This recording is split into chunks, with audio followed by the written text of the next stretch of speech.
So now I was doing some testing. I actually thought this was bad, but it looks like it works. And the packaging that it came in, I took a marker and wrote bad on it. And I thought we were going to look at why it's bad in an upcoming video, but it seems to be working. But in any case, I have this connector there for a light, 12 to 24 volt light. And these wires, they came pre-cut. They left the insulation on there. You just slide it off. But in any case, they splay. They come apart when you insert them in there. Plus, this is too long. I'd have to trim them out. You know, it sticks way out. But it'd be really easy to short circuit. And also, I don't think I'm going to connect it the way that I was thinking. Anyways, but in any case, I'm going to put ferrules on there. So there's the ferrule crimping tool. And here are the ferrules in this kit there. The tool and the ferrules here, these you can see the number of different ferrules there, 1,800 total, came together. So now I think that these ferrules are 16 gauge, and that doesn't really look black there. It looks more black in person. I might have to adjust the color on the camera, but it doesn't look quite as black as that. That's washing out too. Interesting. But in any case, I'm going to grab a couple of these 16 gauge. Don't know for sure that that's 16 gauge, but I think it is based on the size. So now, I am not going to really twist this to twist it. I'm going to give it a slight twist there to try to get like that strand to stick to the other strands and whatnot. So there we go. I think that will be good enough. I could be wrong. And I'm going to stick this on there. I'm going to try to not lose the strands again. So yeah, that was really bad. So now the insulation is stopping this from going any further, and we don't have the wires exposed at all. So I think 16 gauge worked pretty good for this, and maybe I could have gone a little bit smaller, not sure, but I think we'll be fine. So I crimped that on. Now if the wire is actually too small for 16 gauge, it would pop off, but I'm getting as good of a grip as I can, and it is not popping off. We are good. So let's see if we can do this in one shot right there. So again, try to twist them, and as you can see, they're falling apart easy. That's why I don't want to screw them down anymore into those screw down connectors. So there we go. And one strand really went wild right there, but we should be good. Again, the insulation of the wire is stopping the ferrule from going any further, and it may have slid back a little bit, so I'm going to push forward before we slide down. So this automatically adjusts to the size of the ferrule, although you can make some adjustments. But again, we have a solid connection, and that's it for attaching the ferrules. Pretty simple when the wires are already cut and stripped. So now in past videos, I think 16 gauge is as big as I've been able to insert into these, and it's really not quite going in, but you can see it's kind of bent down right there. So I haven't forced it yet.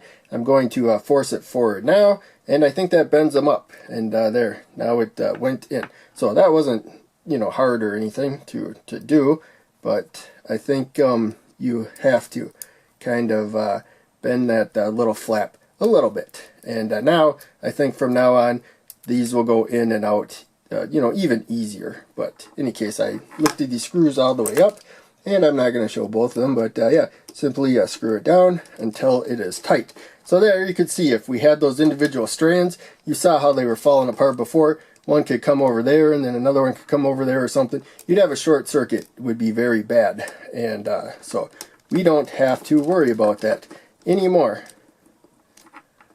So now this is a voltage booster. We're going to power it with 8.5 volts. Let's yeah, lock that into place right there. It's off right now though. We do get like a surge of current though. I'm going to limit current to 1 amp in this case. And now I plugged in this digital multimeter right there, so we'll be able to see the voltage, and when we have a load we'll be able to see current and whatnot. But in any case, I turned this one here, this is the voltage adjustment, to 17 volts, and there you can see that I set it to 17 volts to get twice the voltage that we see there. So to power the module and to power this unit here, we need from the power supply 0.022 amps, so about 22 milliamps of current. This is not polarized, so I could put either wire to either one. Over there you can see we got the two plugs, and we got the LED. So doesn't matter which side is positive and negative, it will light up the same. And before I forget, I'm looking at the seller where I got it on Amazon with this module here. So we can output 10 to 60 volts. It's a booster though, so you need to give it a lower voltage in. So 10 to 60 out. I would not push the limits though of 60 right there. But any case, we input. It has to be lower by at least about 1.5 volts or so. We could set this to 8.5, that's the minimum that I see on there, up to 50. But in any case, the power supply has to be lower than the output. So if we really wanted 60 out of this, we would still have to be 50 volts or lower. Doesn't have to be any specific voltage. It can be, within that range as long as it's less than what you are outputting right there. That's how I fried my first one, I think, is I inputted more voltage than what I had set at the output because I changed the voltage on the power supply. Instead, get the power supply to the lowest voltage there, get up to what you want, and if you want a higher voltage here, now you can do that. But I gotta stay probably a couple volts less than 17. Also, when it comes to conversion, there's power conversion. It takes the voltage and the current from here. Some of the power is used to power the module, some of the current. But otherwise, if you have, let's say 10 volts coming in, 20 volts coming out, if you are providing 1 amp of current to the input, it'll probably be about half of an amp of current coming out.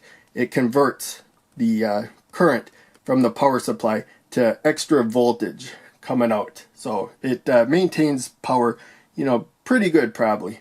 So now this is the back of the multimeter, and there you can see the capabilities of this one right there. So yeah, we can easily measure the voltage that this will output and even the current. So with this heatsink set up as it is there, it says like 8 amps of current. So I think that's either in and or out. And you don't want to exceed that probably with any part of the module. But yeah, we have the output there for our load. There you can see the white wires again. They are not polarized, whereas what we got on the input is polarized right there. So now we should be all set up. I'm going to turn the power on. We should be getting our boosted voltage of 17. Again, we have a little trim pot like that one over here to adjust the voltage, and that's to adjust the maximum current, which I plan to look at in an upcoming video. I'm trying to think of a good demonstration for that, and I thought maybe for this light, but I don't know that it will really be all that great. So yeah, there you can see we actually only have about 0.08 amps of current coming out. It looks like 0.7 watts for this light, which is pretty bright. But yeah, there you can see we have 0.108, so more current coming in than being out. But okay, there you can see we only got 8.87. So yeah, that is because I set the current. So I lied. So to set the current down to the bottom, you go counterclockwise, I believe. So I believe the way that I'm turning now, and let's zoom back a little bit. Not sure what you can see there. I try not to touch this module since it can output like 60, and then when they short circuit, it might output like 90 volts or something if it something goes wrong. So yeah, counterclockwise should lower the current to the minimum. Now I'm going to, I had to get it into the slot. Now I'm going to turn it clockwise, and you can see the current going up at the power supply, and it's going up there. So the light is getting brighter, and this is kind of cramped here. So I'm bumping into other components and getting kind of wedged. So yeah, there we go. We turned it up. Now we're up to 17 volts there. So we got our maximum current, which this says only 0.09 amps. That seems kind of low right there. Maybe we can measure that next if we want. But there you can see lower voltage being boosted to 17 volts. So twice the voltage right there.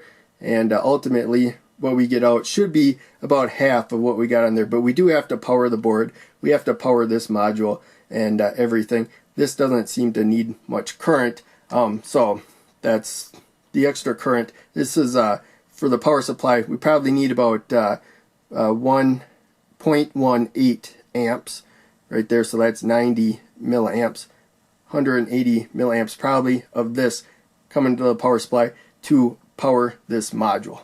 So at the end of the video, we're going to measure this directly. So we're going to stick with the 8.5 volts. Again, this is not polarized. You can put positive to either side, negative to the other side. Those I'm pretty sure are 4 diodes to make sure that for the rest of the circuitry, positive gets directed towards where it wants to be positive, and negative gets directed where it wants to be negative. Pretty sure that's a bridge rectifier right there. So again, we're going to start 8.5 volts. So there you can see we got about 30 milliamps of current powering this, which is lower than I thought.